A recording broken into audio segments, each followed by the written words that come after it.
What is up, everybody, and welcome back to the channel. If it is your first time joining us here in the dorm room, my name is Layton and welcome to the channel. Today I have a bit of a different video for you guys that I think you will enjoy, especially if you're a fan of the app Letterboxd. Today I am going to be going over my top 4 favorite movies on Letterboxd and why they are my favorite 4 movies of all time.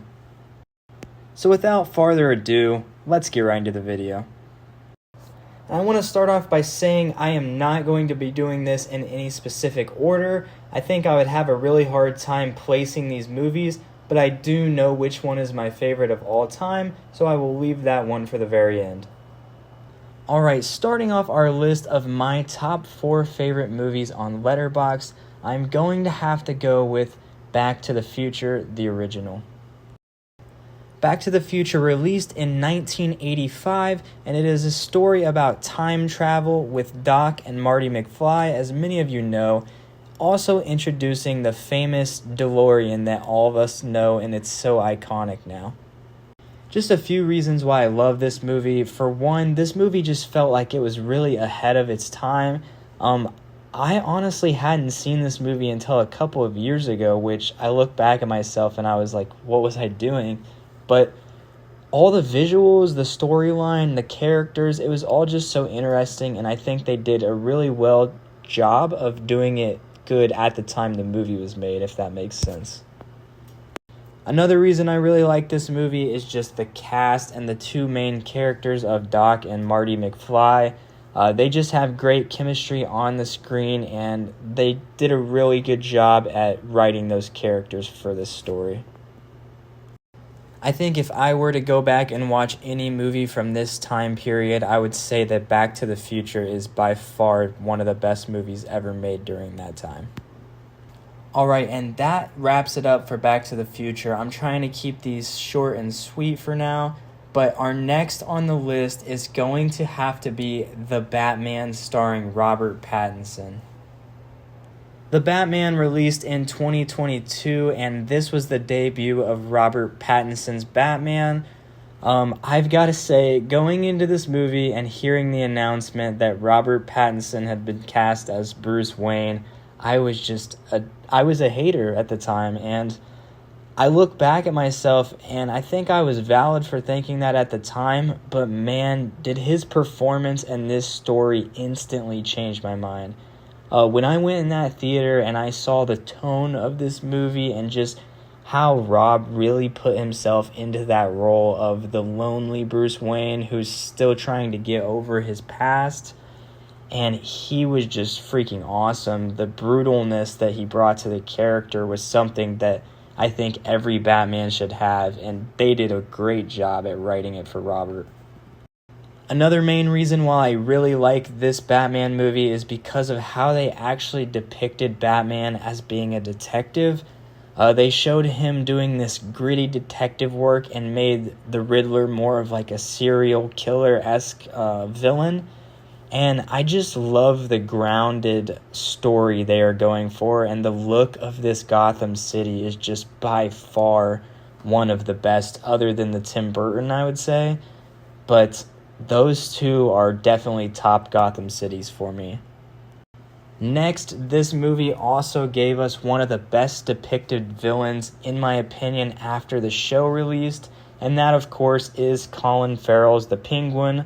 Before I saw him in the movie, I didn't know what he looked like in real life, and seeing his transformation both physically and acting-wise, it's just absolutely crazy, and he is killing it at what he's doing, and I hope to continue to see him in the future of this Batman franchise. Alright, and that wraps it up for the Batman. The next up on my list of my 4 favorite Letterboxd movies is The Perks of Being a Wallflower.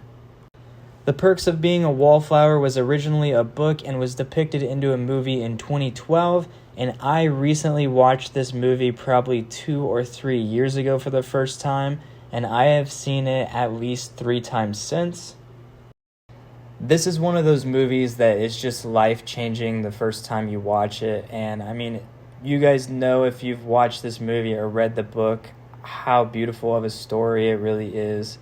and how sad of a story it is, and it just really pulls on all of your emotions. I really enjoyed the movie because I personally found myself kind of feeling myself in the character's position, as I think we've all been there at the low points of our lives, and it is important to surround yourself with people that care about you and are there for you at your lowest times. Also, the cast of this movie was excellent, and it was awesome to go back and see some of these people like Paul Rudd, Emma Watson, and such in these roles before seeing them in the movies they are in today. The only one I can really say went down from this movie is Ezra Miller, and that's just because of his personal life, not his acting career. But overall, I just love this movie because it's very relatable to people that are growing up and becoming adults and going through a bunch of changes in life. And it was really heartfelt. It made me feel all different types of emotions, and I think it was one of the most well-told stories that I've ever watched. And that will wrap it up for the perks of being a wallflower. And now it is time to tell you guys my all-time favorite movie, and it's probably something you could have guessed from seeing all of my Marvel content, but it is of course going to be Avengers Endgame. Avengers Endgame came out in 2019 following Infinity War that was released in 2018, which is another great movie. And this movie was the culmination of 22 MCU movies and 11 years of Marvel. I could honestly go on and on about why I love this movie and name a million reasons, but I'm going to try to keep it briefer for the video and just give you a few. My first reason is exactly what I started this off by saying, that this is a culmination of 22 Marvel movies in the MCU and 11 years of Marvel. This movie was a beautiful love letter to all of the previous films before and all of the people who grew up and stuck with Marvel as they went through the MCU to this period. I grew up on Marvel my whole life and I've always loved it, so just growing up and seeing these beautiful send-offs for some of my favorite characters was just awesome to me.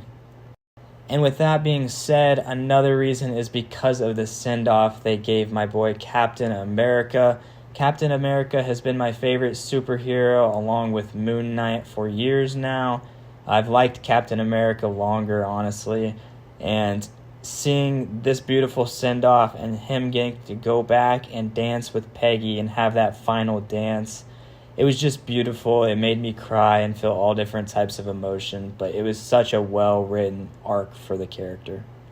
And not only did this movie give beautiful send-offs to some of these favorite characters, but it also had a ton of different Easter eggs and hints to previous movies and just little interactions for each character. Each character really got their moment to shine and all played a big role in this movie, and it was just great direction from the Russo brothers, and that is what makes me so excited going into Secret Wars and Doomsday, is to see the Russo brothers, back in the spotlight and really putting their effort into these. Finally, I just want to wrap it up by saying the look of this movie was excellent. The costume designs looked great. They had some beautiful cinematography at times and beautiful writing for these characters. And all of that put together, I feel like this is very valid for me to have as my favorite movie of all time. Like I said, I'm a big Marvel fan, so it's hard to say another movie is my favorite besides this culmination of most of my childhood. But anyways, that is all I have for you guys today. Thank you for listening to my top 4 Letterboxd movies, and let me know what you think of these movies or what movies you might switch out if this was your list. What's your favorite movie of all time? Just leave me some comments down below and I will try to get back with you guys. But thank you so much again for checking this out, and I will see you in the next video. Peace out.